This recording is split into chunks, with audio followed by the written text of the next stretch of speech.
Here if the Panthers beat the Saints, but we're in the hunt.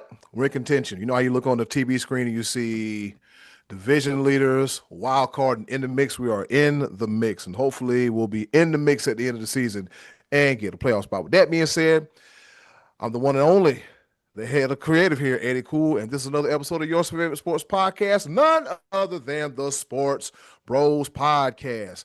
Hey, thank you for rating, reviewing, subscribing, listening, watching, and doing everything else in between, then some and some more. And as always, we just want to say thank you. We just want to say thank you.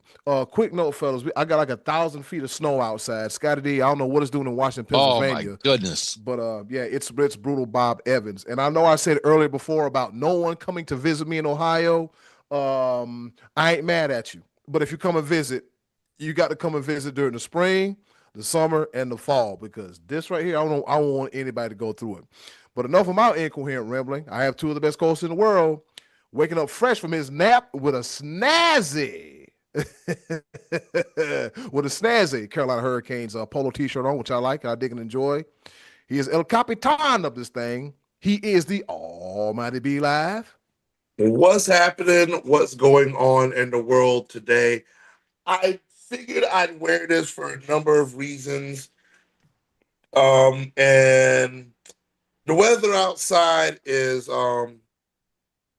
what's that stupid freaking Christmas song? The weather outside frightful and frightful. Cold and frigid. If so you're up here. I might as well just go ahead and slip into some hockey gear because of this weather, because this is stupid. Yeah. I already know. This is one of those things for all kinds of situations in life. You guys are up north, and y'all may or may not have chosen your situations, but y'all are up north, so y'all are used to this. I'm down south.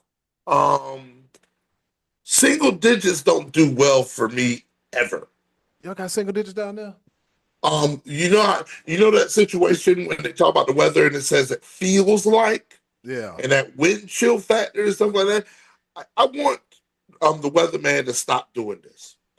Instead of like saying the temperature is this and then it feels like this, why don't you just make the temperature what it feels like? Because that's how it feels. It's cold. It's cold as hell. Single digits. I had to call my mom earlier because I saw it in North Myrtle, it feels like 8 degrees. What?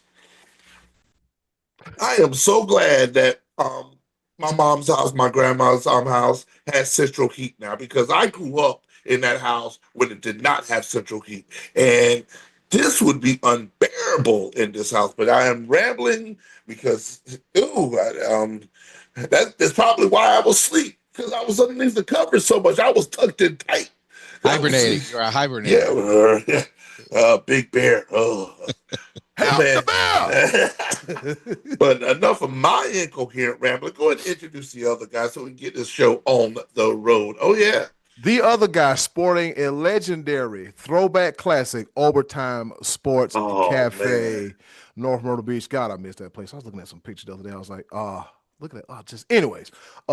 He is the pride of Washington, Pennsylvania. He is the one, the only, the money man, Scotty D. Make my wish come true. All I want for Christmas is you. Nope. Hell no. Merry Christmas, baby. No. You. No. Merry Christmas, baby. I will fight you. I don't want a lot for Christmas. It's that time of year. What are you being a Scrooge humbug for? Okay, I'm going to say this on the air. I literally give a disclaimer notice to all of my karaoke shows that I do. There are 2 songs that I do not allow for karaoke. One is Tequila. That is a 2-minute and 14-second waste of time for you to say tequila 3 times. No. Hell no. And the other one is Mariah Carey's All I Want for Christmas Is You. I am so sick of that song. I don't even allow people to sing it. And then you come with the mess. You could have picked any many other songs. I even gave you a clue of the song that would have been best.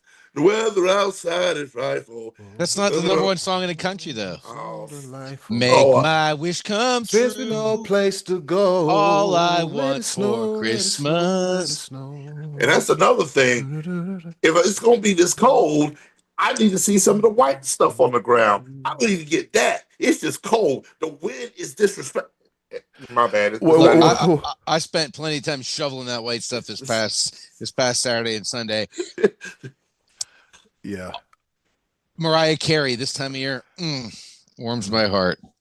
I love it. You get to hear that song like 1 month out of the year. I mean, you get That's loving. it. Yeah, I mean, and if you think that bothers you, They karaoke, start after Thanksgiving. if you think that bothers you, karaoke, try running a karaoke show for 12 years and having some jackass come in and sing "Devil Went Down to Georgia" over and over again. I knew you were going to do that. I knew you were going to do that. All right, top of the order. Here we go. You rat. Oh, Lord. But Eddie Cool, ladies and gentlemen. Ladies and gentlemen, this is your favorite sports podcast, the SportsBros podcast, and we ain't your regular sports podcast. So with that being said, before you kill up each other, let's go ahead and hop right into it. Merry Christmas, the top baby. of the order. All right, let's get this things ready of the order.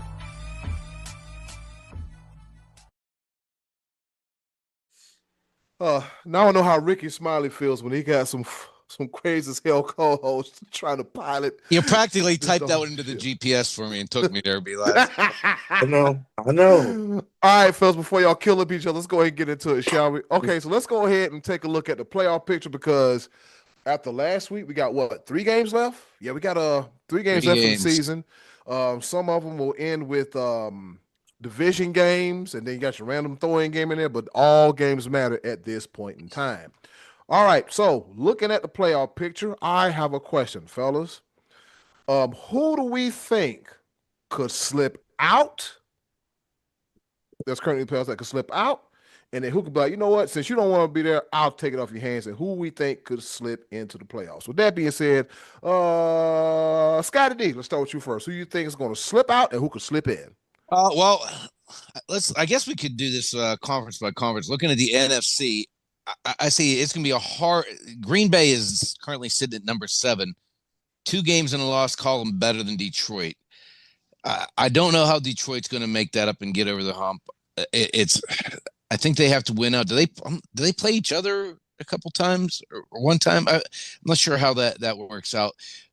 But the Cowboys are the last team at 10 that are mathematically alive, and it's not going to happen for them. They would have to win out and have Philly lose 3 times in order to win that division. I think it's Carolina has the best chance because them and Tampa Bay both are at 7-7, and I don't trust Tampa Bay. They haven't proven to me that a team with playoff experience looks like they're poised to get back to the postseason, whereas Carolina looks like the upstart team. I know they had the setback on Sunday against the Saints, but they're still a young team. I still think of all the teams in the NFC, that would be the one that Carolina Panthers could possibly bounce Tampa Bay out of there. Ooh, if they do, I'm gonna throw a 1-person Panther party. Be live. What say you? Well, with the NFC, yes, it's only but 2 other teams that could slip in there. But I'm gonna try this out. I've not lost faith in them. They've had some rocky times here and there. But the Detroit Lions, I'm slipping them in. And here's the reason why. Even though they're 2 games behind the Chicago Bears in the division, this is how the Bears have to finish their season.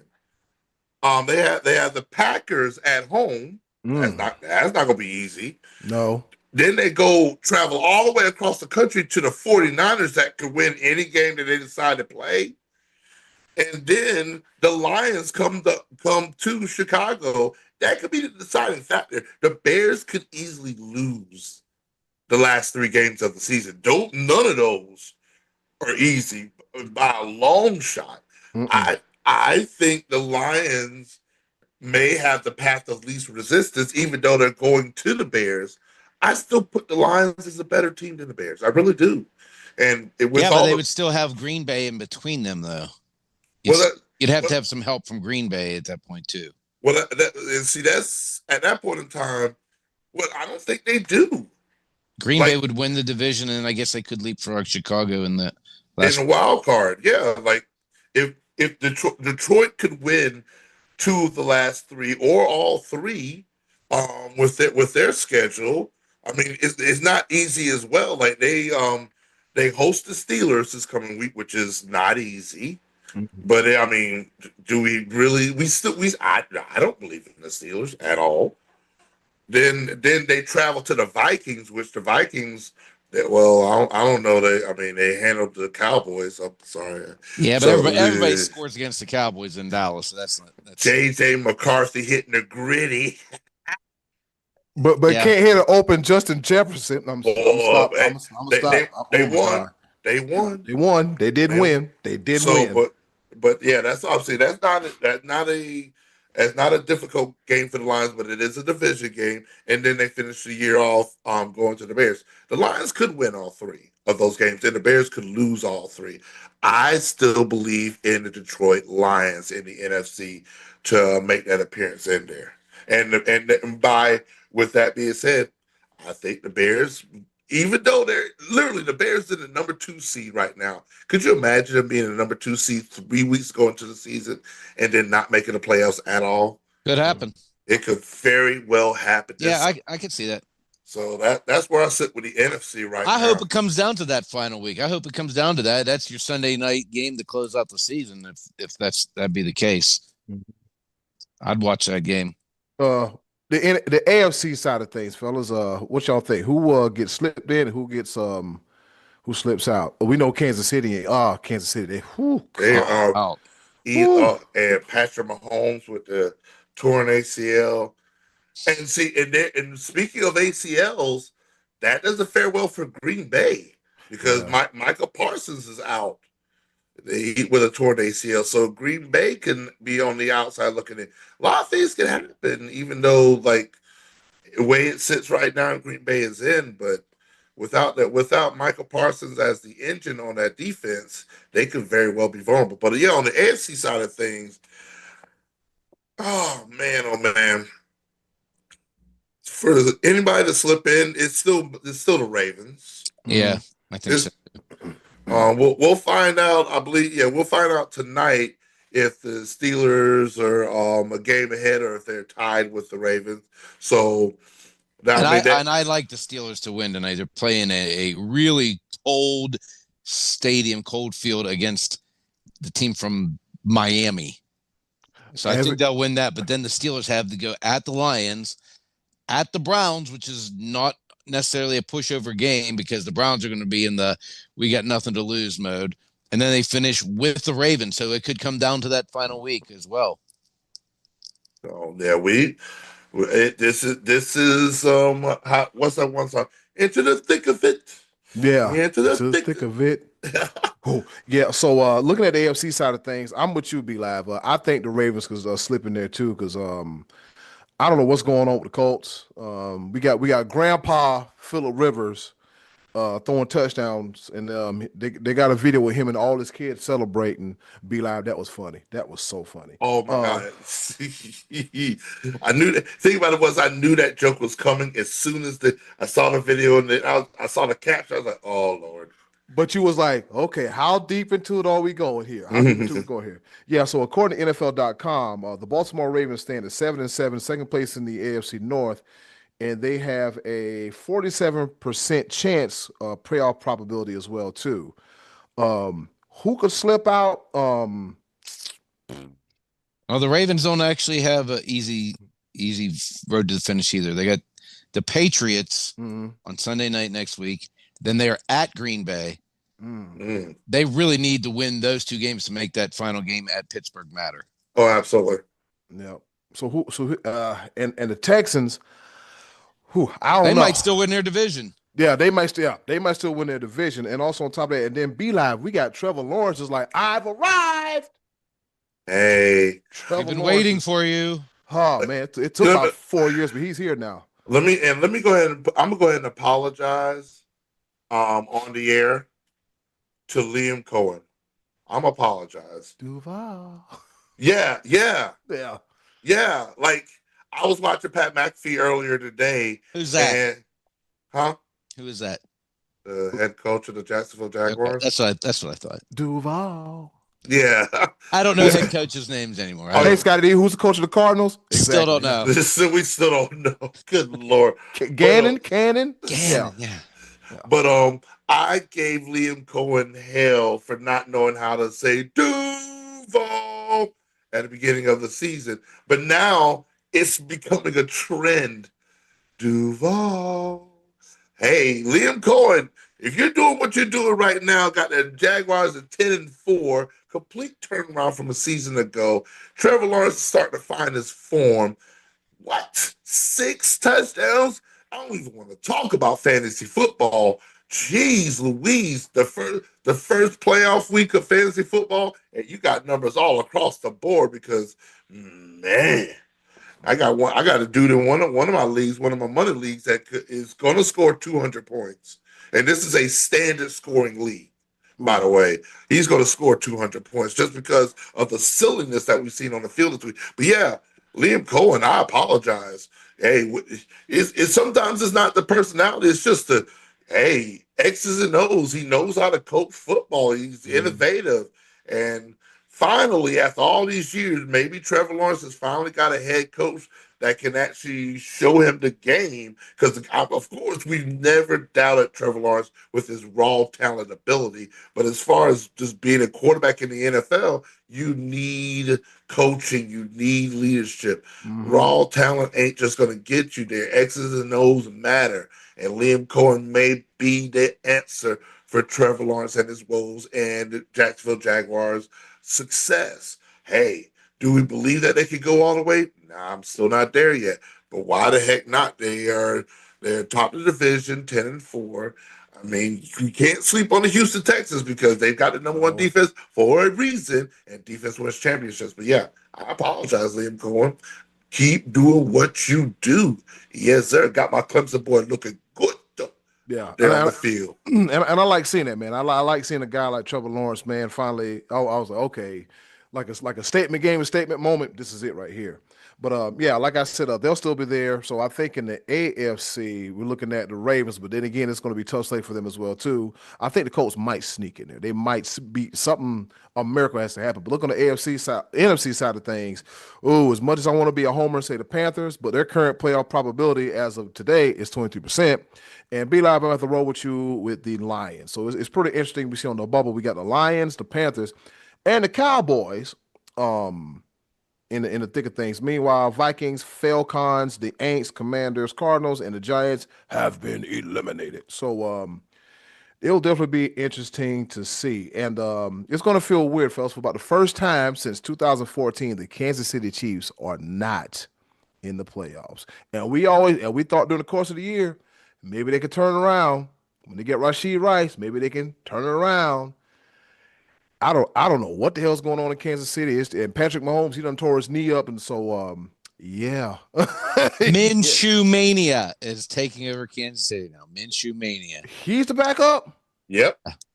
Hmm. Yep. Yeah, And he promptly stepped in and threw a pick on Sunday. while they were in field goal range, he threw a pick. Man, with the one thing you cannot do, he did it. Oh yeah. Yeah. I think he just lives on the beach and shows up on game day anyway. I don't think he studies any film. Doesn't he just like live in a van or something? And it's I think he's I told somebody he's the Uncle Rico of NFL. If you yeah. guys have watched Napoleon Dynamite, you know what I'm talking about. I'm like Mhm.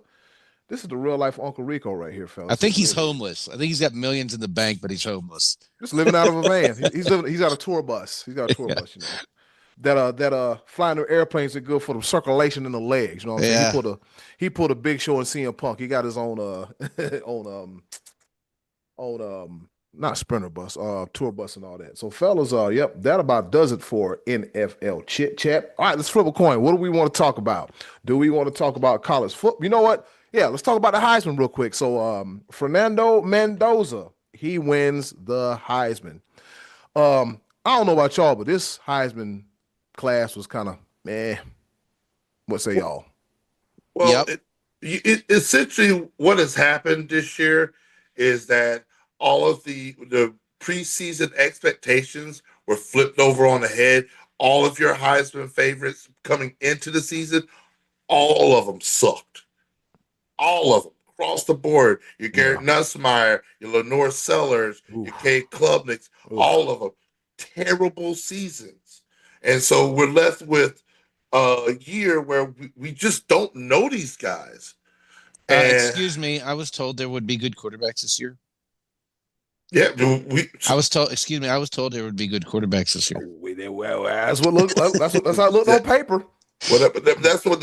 that's exactly what happened is that we did not have that really breakout performance, and so it really turned into what personalities rose to the top. And at the end of the day, you take the best guy on the best team, and that's Francisco Mendoza. And so Diego Pavia, your story is a story of ages. It's going to be written in the annals of college football history. Nobody's going to forget about Diego Pavia and the Vanderbilt Commodores this season. Vanderbilt, like it would have been real nice for them to make it to the playoffs. Nobody's gonna remember this. I'm see there you go, there you go. There you go. It's There you true. go. Nobody's gonna remember Savio Vega and the They re- Vanderbilts. He says, Nobody's gonna remember. Nobody he will. called him Savio. Oh, Scotty D, you ain't What's going his through that name? class, man. What's his name? Diego Pavia, Pavia. Not Savio Vega. Scott, I tried to make it sound good. Nobody, Yeah. Nobody's gonna remember. they're really not. Nobody remembers second place No. ever. No. Like, I fight to this day to keep get people to remember that Deshaun Watson got robbed of the Heisman from Lamar Jackson that Jackson, year. yeah. But like Lamar Larry Jackson's, Fitzgerald you know, I mean, Hall of Famer, but that's lost it to because the Jason White from Oklahoma. Get you, out of here. Yeah. Ah. and so yeah, Diego Pavia and just throwing up middle fingers after he lost and whatnot. But yeah, it just unfortunately it just being the number one team and being the leader of the number one team and Mendoza's personality shined above all. His numbers were okay, but really nobody's numbers were great. And what I'm let me go while we're here. Mm. For all these pundits out there, stop trying to compare Joe Burrow's Heisman numbers to Francisco Mendoza. That's Can't do that. wild. That's wild. You can't. Nobody's year can compare to Joe Burrow's 60 touchdowns, almost 6,000. That's ludicrous to even do that. And they're trying to downplay Mendoza's year by comparing it to Joe Burrow. Stop doing that. That's Mm. not fair. That's not fair to anybody. You didn't do that to any other quarterback. You're trying to downplay this dude for playing at a school that's not a traditional football school, or they're a traditional losing football program because they have the second most losses and that was just surpassed this year by Northwestern. But don't do that. Mm. They're 13-0 for a reason. Certain Signetti is working magic. Mm-hmm. Stop downplaying the fact that Tulane and James Madison made it to the playoffs. And Texas didn't make it. Oh, Notre Dame, shut up. Let's just go there with that. With that, Ohio State, quit crying. Oh, we got three. We had three players in the top 10. None of them won. Sorry, get over yourselves. And you lost in the Big Ten championship. Do what you take that hate and win the playoff again. But I don't know. They probably will. They'll probably win the whole thing. Like I told people, like we had a conversation at my other job the other day, and we talked about how the thing about Notre Dame feeling some kind of way because they're like, well, we don't want to be in the playoffs and get into a conference and I hear like the relationship between Notre Dame and ACC, it's kind of rocky. I don't know, man. If it's one thing, it's another. Now, I don't blame them for not wanting to come up off that nice NBC contract. I mean, look, get it how you live, get it the best way you can. But I mean, you can't. I mean, I think getting into a conference helps. I think it does, and so whatever. They'll quit your damn crying. Quit crying. Get into a conference and play football. Okay, yeah, just play football, man. That's all I ask. That's all I ask. Before we get up out of here, have you guys seen who's hitting the transfer portal? Patrick Mahomes light, Dylan Rayola, and then also I think what's my man's name? DJ Lagway. Lagway. Yeah, they're hitting the portal. I was like, you know what, this is nice, but it's time for us to get the hell up out of here. But I think the transfer portal is going to be ridiculous this year because yeah, there's even as it sits right now, there's really no clear cut like when it comes into what next year hmm looks like. The transfer portal is in the middle of the college football playoff, so guys are just sitting back like, okay, are we going to jump on board here? Are we going to get money here? Are we going to do this here? And then you got the big names that are like, well, Dylan Rayola and DJ Lagway, big name ish, yeah. but are they actually going to be productive on a new team? I mean, transfer is the way to go. The last four Heisman winners were all transfers, so who Mhm. knows? Who knows, man? College football is a mess. As much as I love it, as much as my top five and not top five, it's nobody picked Indiana to be the number one team in the nation. There was no No. way. There was no way to pick that. And then Ohio teams like Ohio State and Texas Tech and paid their rosters 20-something million. So it's clear as day to why they're up there. Like Mm. we weren't talking about Texas Tech until middle of the year. Like, oh yeah, that's that oil money. Oh yeah, that's that money. They pour. hmm I don't know. I I picked Georgia to win it all. I could get into in depth with that, but why? For what? I picked Georgia. Experience matters. Mm. Kirby Smart. Then Georgia's just been consistent. They've only lost to Alabama, and they turned around and avenged that loss. I don't see why Georgia couldn't win it again. So you think we get guys? You think we get Georgia and Georgia and Ohio State in the final? Georgia, Indiana. Georgia would face Ohio State in the semifinal to get Okay, there. okay. But yeah, but that's also part of my reasoning. I think I'm just spoiler alert. I have Miami beating Ohio State, and then Georgia beating Miami. Just throw that out there. I think Miami's in a position to go on a run, hmm and people aren't paying them any attention. Yeah, I feel that way about Oregon. Yeah, Oregon's got the path of least resistance with them. Yeah. So the Oregon could do it. Miami could do it. They're definitely dark horses in this situation, man. But the game I'm most forward to looking to see is the one I'm going to be at. I can't wait. Yankee Stadium, Clemson, Penn State. I can't wait. I'm gonna be freezing my entire ass off, and I have a big ass to freeze. But yeah, December 20 December outside in New York City. Yeah, I'm gonna freeze. Oh yeah. Scotty D, do you agree that B Life has this said big R's to freeze? That not let me stop. Look at Scotty. I don't want no parts of it. He's like, nah, bruh. I am good. I am good. Real quick before we hop into next segment of the SportsBros podcast. John Cena wrestled his last match on Saturday night's main event. Mixed feelings. B Live, real quick. You got about 2.5 minutes. What you got? 2.5 minutes. No time remaining. Don't do that. John Cena, I'm hoping and praying that this was exactly how you wanted to go out.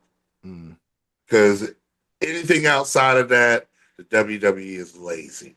yeah. If this is the way you want to go out, your face when you get choked out by Gunther is now immortalized, meme wise, is absolutely immortalized. You're going to be there for that face that he has, and then when he taps out, if that's the way you want it to go, then I guess I'm okay with it. But if that in any way was WWE was like that, just okay, we're good. Let's cut, close camera. It's over with. Yeah. But man, there was so many different ways. You're not supposed to give up. There's towels everywhere that says "Never give up." Cool, I'll wipe my ass with it. Oh boy. What you think? He was just closing the chapter and he smiled about it. That's not giving up. That's calling it a career. That's what it is. I mean, he gave up on his career. His career was over. So he did something he'd never done before and tapped out. Now that's a talking point going forward for other stories. I thought it was perfect. Although I couldn't see it. I couldn't see him do it. But yep. See him. But yeah, real quick, this sets up a big super run for Gunther because you got to think about earlier this year, he knocked off Goldberg, he knocked off John Cena. Could it be Brock Lesnar next? Could it be AJ Styles next? Randy Orton? What say you? So you never know. All right, fellas, that about does it for this portion of the Sports Bros podcast. Coming up next, it's a surprise. Stick stay. Don't you dare go away. We'll be right back with your favorite sports podcast, none other than the Sports Bros podcast. And ever so lovely. Oh. This button for we'll be back.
you once again here on your favorite spot, a podcast, the Sports Bros podcast. And we got a choices of the voices question, but we're gonna say that for next week. Get that thing time to bubble, to sizzle, and do all that fun stuff, right? Excuse me. Yeah. So the question was, who is the meanest football player you ever saw play in the NFL? And I mistakenly thought that I had posted it earlier last week.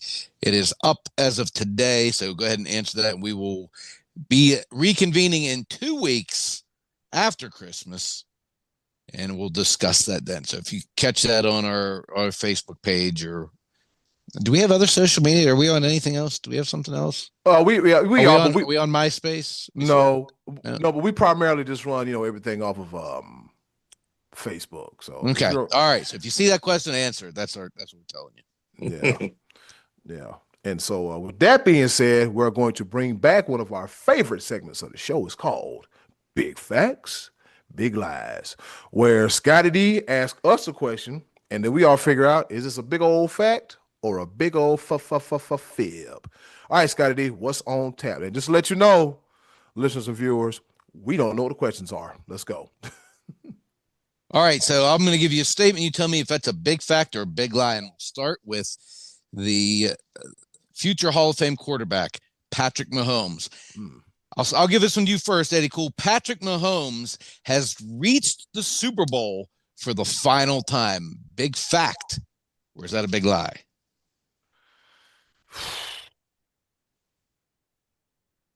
I want to say big lie. And I'll tell you why. He's been there before. He's won a few before. So he know what it takes to get there. A year like this would be a great year for Josh Allen to slide in there and get his, his slice of the pie. But once Patrick Mahomes comes back 100% healthy after tearing his ACL, last year was not the last time he was at the Super Bowl. It might take a year or two to get back, and Kansas City might take a year or two to fix some issues. But big lie, yeah, this ain't his last time. Big lie, what you got? Good question. Good question. Because I mean, it sparks a controversy because we crowned them. We say, well, this is a dynasty in the making, and such, and then they hit this brick wall this year. Now, the question that I answer a question with a question: what caused the downfall this year? What changed from last year to this year? And that's the one thing that nobody's really ever discussing when it comes to why the Kansas City Chiefs are not that good. Are they no longer like, because I feel like the past 3 years their offensive has been on a decline but their defense has got them into situations and got them much further than their offense actually did. Now, is that on Patrick Mahomes? Is that on the weapons that he has or lack thereof? Like, we know the names, but has their run game been decent? Like, I don't know. I think been a multitude of things, and they all came to light this year. So here's what I will say. As much as I want to say, oh yeah, Patrick Mahomes, Andy Reid, that's a winning combination. But Travis Kelce doesn't have too many years left. And has he been really that big spark that can lift the team on his back? It's shown that he's been healthy all year. He's been that target the entire season, but the numbers aren't there, and I feel like there's a chemistry issue, a continuity issue. The defense hasn't been as good. I think at this point in time, the Kansas City Chiefs have multiple pieces to fix. And when you get to the part where teams have multiple holes to fix, it's hard pressed for them to actually be a Super Bowl contending team. As much as we want to hold on to the household names, but I think this might be the last time that we see Patrick Mahomes in the Super Bowl. He still has plenty of years left. Yeah, he's young. He's South of 30 still. Yeah. Yeah. So, but to rebuild in the NFL is tough to do. I believe it gets tougher as the years go on, just the parity of the situation. And his coach is no spring chicken. Yeah, that's I'm like, what? And but we've also seen that at some point in time there could be a resurgence. There It could happened. be It happened with Brady. so. I'm going to be negative Nancy. I just now you say appear in the Super Bowl or win in the Super Bowl. Just to reach the Super Bowl. Okay, then with that, then I'm gonna say big lie. I Okay. think they can reach the Super Bowl again. Patrick Mahomes can reach the Super Bowl again. Now, if you said to win a Super Bowl, I mean, reaching there, I mean, gives you a chance all the time, but to win it, but Yeah. I'm gonna say big lie just because I feel like he still has 10 years left. But you're So gonna does get C.J. Stroud. So does Joe Burrow. So does Josh Allen. So does Trevor Lawrence. A lot of young guys that are coming up. Justin Herbert. I mean, there's a lot of young guns in that AFC. So Yeah, and I be tough think to that get back. yeah, and I think that kind you, of goes to the disadvantage of like you said, because if you look at the quarterback, the hierarchy, a good percentage of the quarterbacks, all of them are in the AFC. I think everybody you mentioned, Scotty D, is in the AFC. Not a slight to the NFC, but Right. everybody's in the AFC. So I think he get there, but And Lamar it's Jackson. Even say Lamar Jackson. Yeah. yeah, mm, yeah. I'm saying it's but don't discount Jordan Love, Jaden Daniels. mm-mm. No, but these are the guys he would have to compete against to get To there. get to that, Yeah. Yeah, I yeah, think yeah. so. So that's what I'm saying. Like this, it's I don't want to say constructed or designed. It's at the point where it's like, okay, the AFC is a quarterback heavy conference, if we can say that. Yeah, it's a quarterback heavy conference. All right, Scotty, what you got? Next question. All right. Anything short of a Super Bowl appearance would spell the end of Sean McDermott in Buffalo. Big fact, be live, or big lie. Are they feeling some type of way about Sean McDermott? I feel like that is that right there. That's a big lie. Mm. I feel like it when it comes to the Buffalo Bills and their success. I feel like that is more on the general manager than it is the head coach. I feel like just the personnel around Josh Allen. I believe has always been the issue, Mm-hmm. and so for Josh Allen to have to do what he has to do day in and day out just to carry this team on his back, and he's done that, I think is almost a testament to how good Sean McDermott is and how great Josh Allen is. That should not be like, oh, you know what, we don't win the Super Bowl, we need to get rid. That's I think that's the last thing that Buffalo needs to do is get rid of their head coach Yeah. if they're not winning the Super Bowl. I understand that the Buffalo Bills fan base, they're desperate to win a Super Bowl. Like it doesn't get like I feel like they feel like the window is closing with that. And like this the time is now. Like and they don't want it to be like John Cena, where it's the last time is now. So I wouldn't up in your head coach because you can't. I don't think it's the head coach where they can't get over the hump. I think like just they can do it this year. I still feel like the Buffalo Bills are like one piece away, whether it be on offense or defense, just one piece away from really and like this is. But yeah, short of a super. You said short of a Super Bowl win Yeah. or Appearance. appearance. Yeah. Again, appearance means different than a win. I think that's a big lie. They shouldn't get rid of the head coach, and but also I hope that they do understand the urgency of the matter, especially this year. This is the time to do it. Mm-hmm. This is this Yeah. that this is the time. Get in and focus because I you don't the and once again we say that because we don't have the household names. Just because we don't have household names in there doesn't mean that these teams aren't good. Yeah, true. That's true. So it's always going to be a tough road to get there and win it all. But yeah, I understand the urgency of the matter because again, players don't get any younger. And No. for the same thing you said about Patrick Mahomes, is the same thing that sits with Josh Allen. There's still a bunch of up and comers. It's not going to get easier for any of these players that are in right now. Yeah. It won't get easier. I think that's a big lie. As we mentioned earlier, the AFC is really quarterback heavy. One of my managers who's a Bills fan, so he tells me a lot about the Bills. The Bills have battled a lot this year. They've been decimated through injuries, through the secondary, through the across the entire team, especially that defense. Man, they've been beat the hell up when it comes to injuries. But once again, Josh Allen and those Bills, they find a way to win. As we remember, quite a while, one of the issues was they don't have a running game. Now they have a running game. Now it's okay. Now that they got that piece of pie solved, okay, what are we gonna do about the defense? Okay, we got to make sure people start getting back healthy. What are we gonna do about the offense?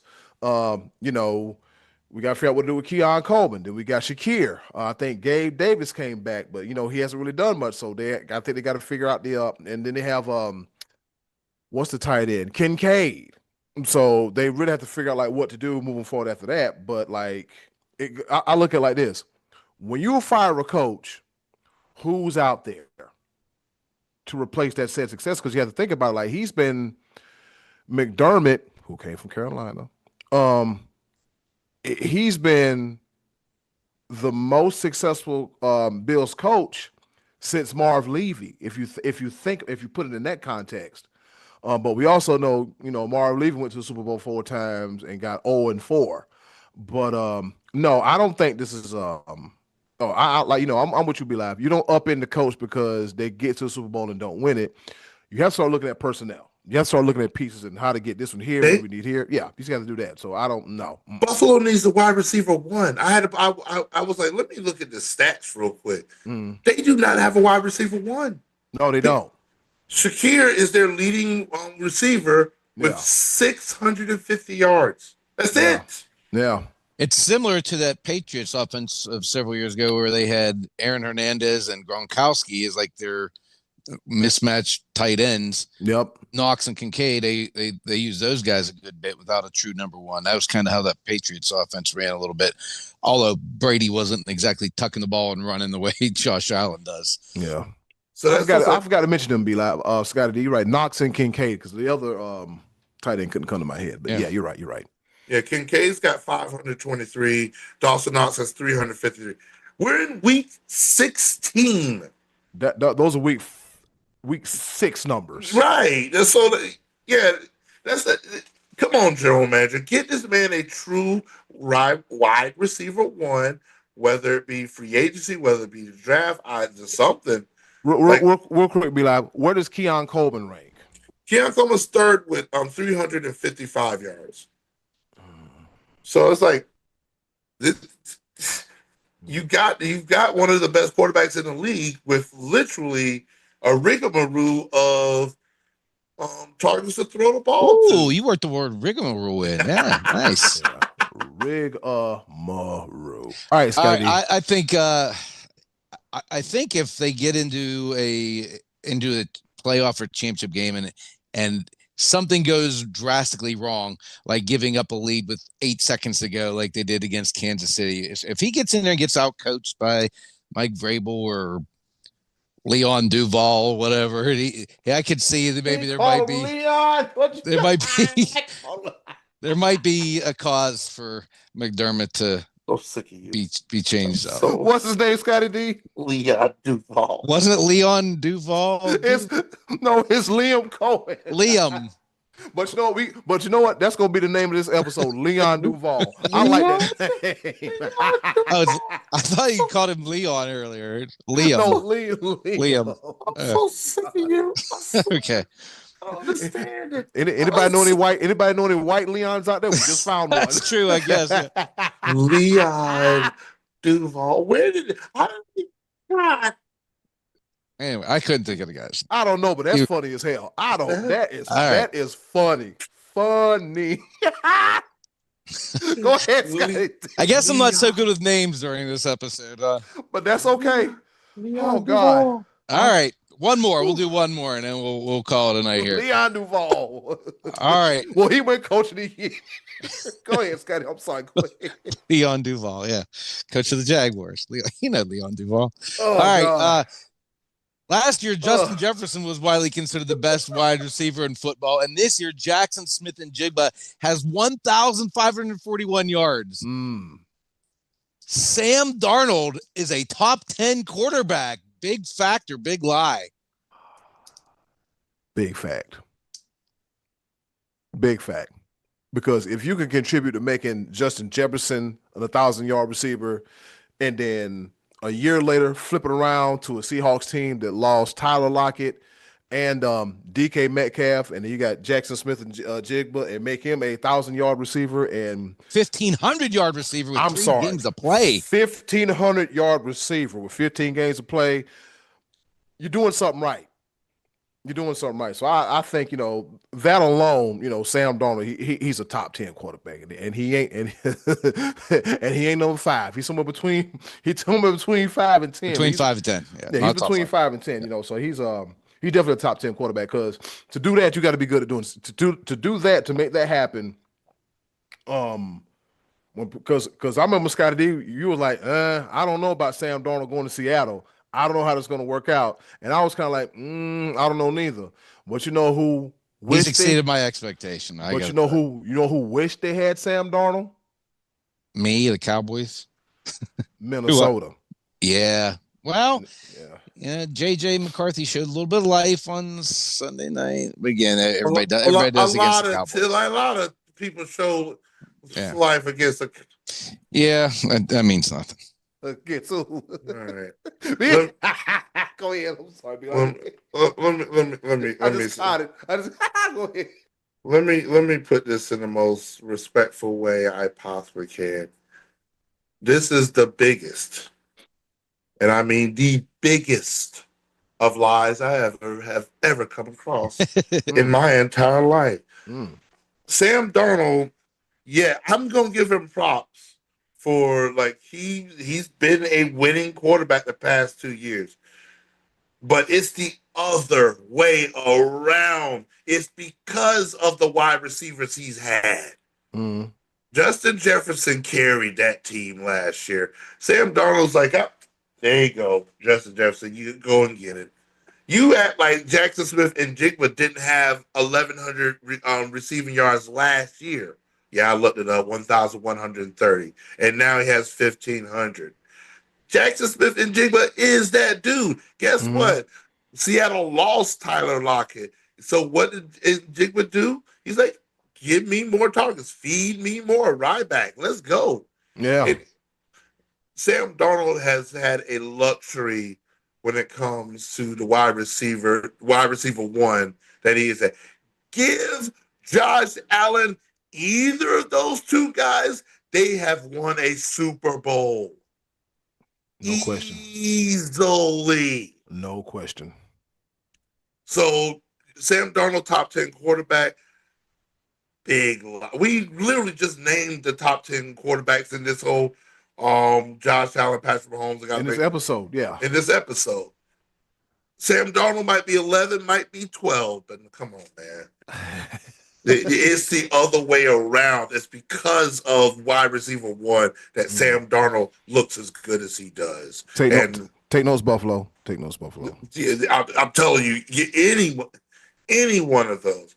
Now here's something that you could put out there. Jacksonville with Brian Thomas Jr.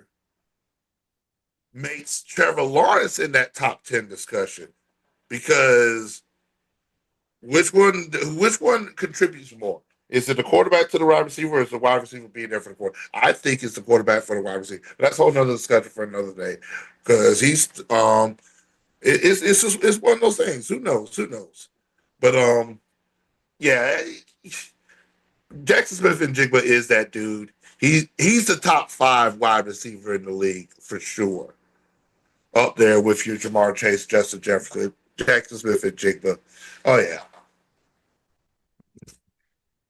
Scotty, what you think? I'm not putting him. I think he's earned a lot of respect these last 2 seasons, fighting his way back. Yeah, I don't have him top 10 though. Okay. Well, I went out on a limb, Sam Darnold.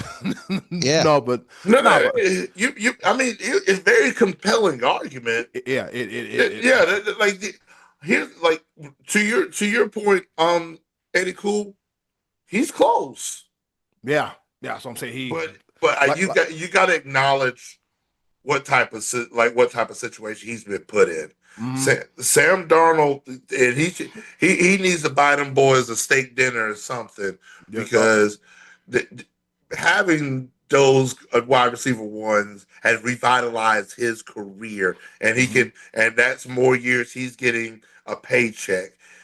And because there was a good moment of time where Sam Darnold, after that fifth year, was we were just gonna see him either be one of a career clipboard holder or not be on the team at all. He looked like a bust. yeah, So or be a banker like what's his name, Josh Rosen. yeah, Have y'all yeah, seen that? Have y'all seen Yeah. that? he was.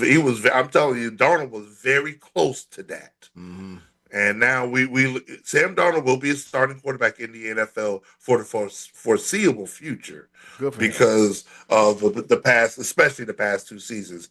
Oh yeah, they're not going to give him top dollar, but he'll be a starting quarterback for a few more years. He'll get a nice size check. All right, For the Scotty. record, right now he is number 10 in QBR, number 6 in passing yards this season. And I don't really even know what QBR is, but I know that's a stat everybody talks about. All right, that's all I got for us, Eddie. Cool. That'll give us something to talk about next week. All right, it sure will. That being said, see, you're a creature of habit, just like me, right? Just like me. All right, coming up next. Well, actually, thank you, Tyler Scotty D, for another segment of Big Facts, Big Lie. Coming up next, Be Live. Grab that pepper grinder. We finna go home. Why? Because it's around the pepper. Stick stay. Don't you dare go away. The Sports Bros Podcast. We'll be right back.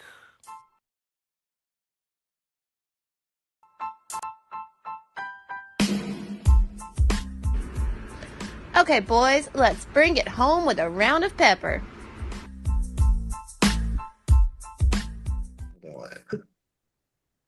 All right, y'all heard the woman. It's time for us to go home and get the hell up out of here. But before we go, around the pepper, man, you know how we do it. 3 topics, rapid fire style, kind of, sort of, not really here to engage, enlighten, entertain, and educate. The 4 E's in no particular order. I almost forgot what the 4th E was. But nevertheless, I'll go first, right? Fellas, on this day in history in 1973, guess what happened? What happened in 1973? There was an NCAA basketball game between the Tennessee Volunteers and the Owls of Temple. Well, with that being said, Tennessee beats Temple 11-6 in a low-scoring basketball game. They wouldn't shoot no threes. They wouldn't hit no free throws, but they won 11-6. God, just imagine being in an arena for that. Over you, Scotty D. You know, Pennsylvania has just recently adopted the shot clock for high school basketball beginning in 2028, and I welcome that. I've been crying about that for years. Yeah. Ohio's next. It's coming. It should happen. Yeah. All right. Have you ever heard the phrase, "I'll gladly pay you Tuesday for a hamburger today"? Mm-hmm. Yeah, by Wimpy. Wimpy, yes. Actually, right. In Popeye. You know who's wimpy in the sports world? The Dodgers. The Dodgers have now reached over $1 billion in deferred payment obligations. Over $1 billion. It's absolutely like absurd. These guys are paying $1,064,500,000 through the year 2047, owed to 9 different players, the bulk of which is Shohei Ohtani. The high point year is $102.3 million they're going to be paying out in the years 2038, 2039. Baseball, step in and do something. This is getting out of hand. Be Live, over to you. Damn. Well. Excellent segue because over 1 billion Dodgers, really. A very good friend of mine, and this is my first pepper point as well. But I was going to allude to that because of their latest signing. The Dodgers just won the World Series. Again, back to back. One of my very good friends, he's a diehard Dodgers fan. We talked about the Dodgers all throughout the postseason, and he cried the entire postseason because he was like, "Oh, we're gonna lose this game. We got no bullpen. We ain't got this. We ain't got that, and we're gonna give up this game." They won it all, and then on top of that, they went out and paid more money to get one of the best closers in all of Major League Baseball. You're going to hear the trumpets in Los Angeles with Edwin Diaz. And that's what put them over the $1 billion mark of deferred payments was the rich get richer. But I forgot, though, because the Braves signed the Padres closer who led the National League in saves. He is now a Brave. I can't remember his name off the top of my head, but yes, we also need a bullpen and close out. Raisel Iglesias, get your life together. Eddie Cool, the ball. All right, let's go ahead and get this thing up out of here because I think the dinner bell just rang at the Donnelly household. All right. All right. Also on this day in history, Be Live a few years before we were born back in the year 1980. Scotty D, you should remember this gentleman as well too. On this day in history, back in 1980, New York Yankees outfielder Dave Winfield signs a 10-year, $23 million contract, becoming the highest paid player in Major League Baseball history. You got to think, some 40-some years ago, $23 million for 10 years was a big deal. Oh, man. That's nothing because now people are getting $500 million for 11 and a half years. So, yeah, shout out to Dave Winfield for being the first multi-year big contract man in MLB back in 1980. Over to you, Scotty D. And George Steinbrenner ended up nicknaming Dave Winfield Mr. May because Reggie Jackson was Mr. October for coming through in a clutch, and he didn't think Winfield hit in a clutch situation. So they called him Mr. May. So back in the Steinbrenner was still in his heyday. Not much to say here other than I am hyped because the wait is finally over. Friday night, Anthony Joshua, Jake Paul. Get your popcorn. Be Live. I know you're probably dying to talk about that one. Over to you. Absolutely. Yes. Here we go. Oh man, oh man. My second pepper point. Well, it looks like I'm gonna ask you guys a question before I really get into this. It's pepper though. Do you guys even know what's going on in the NBA Emirates Cup? I know that the courts are atrocious. Yeah, the courts are different colors, and the Lakers had to change theirs up, they had to tweak it. And some guy I never heard of was out for the year. Ladies and gentlemen, all of our listeners, viewers, subscribers, Detlef Schrempf made an appearance. No, go ahead. I'm sorry. that should let you know exactly what's going on in the NBA right now. The three of us, the SportsBros podcast, we have no idea what's going on in the NBA Cup right now. And the thing about it is, well, we are a little bit biased. We like football more than most and anything like that. But the NBA is also starting to catch on because the fans don't like it either. So much to the point where they're not showing up to the semifinal games, the two semifinal games in Las Vegas, and the NBA is already considering new options as opposed to having the NBA Cup semifinal and final in Las Vegas because there were a lot of empty seats for the semifinal games, and the final is between the Knicks and the Spurs. Oh, it's already here. The finals are here. The NBA the NBA Cup. The NBA Emirates Cup final is here, and nobody cares. So Adam Silver's like, oh yeah, we gotta look at something different because Las Vegas, as much as everybody wants to go to Las Vegas and do all this, they ain't caring about basketball that much in Las Vegas. No. It ain't what it isn't. And it cool. The ball. He said, if it is what it is, it ain't what it is. And I'm using that for the episode. I just came up with that. I was like, it is what it is. It is what it is. What it isn't. Nah, this ain't it. This ain't it. Let me see. One. Wow. All right, fellas. On this day in history, Be Live back in 1982. Guess what happened? Oh, I was born. Me too. Oh, no. Well, not this time of the year, but yeah. A little bit later on down the road. All right. Bill Parcells becomes the 12th head coach of the New York Football Giants. And the rest, as they say, is history. He won some Super Bowls, got to coach the Cowboys, and got to coach the Patriots. And Bill Parcells, the big tuna, who always told us what, Scotty D, about football teams after Thanksgiving? You are what your record says you are. That's when the season starts. That's when it begins. Yep, that's it. And ever since then, I've never strayed away from that as well, too. Also, real quick on this history, back in 1988, Lori Davis of Long Island sues Mike Tyson for grabbing her buttocks. Keep your hands to yourself, kids. Over to you, Scotty D. All right, the first artist in history to top Billboard in 4 separate decades, 90s, 2000s, 2010s, and 2020s, is Mariah Carey with All I Want for Christmas Is You. Merry Christmas, everybody. Be Live, over to you. He did that just to get a reaction out of me. And I'm not. Merry Christmas. I'm not gonna let him do it to me. Mary Chrysler.